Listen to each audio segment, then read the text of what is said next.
When you miss that focus, they are excited. Now I've said this to you several times.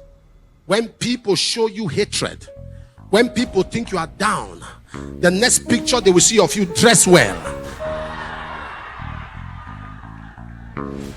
Can I talk to you now? Let me say something to you. There is a particular animal called the eagle.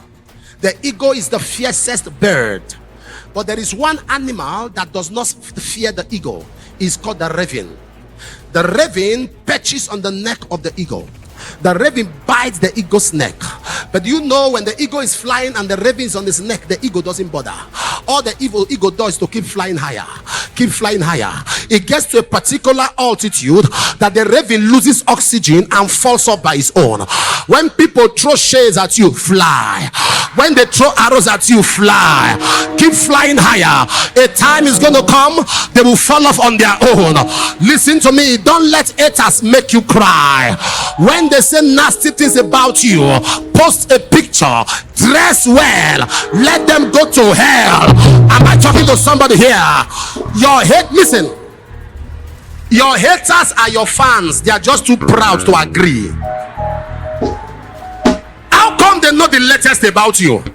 How come the latest thing about you they know?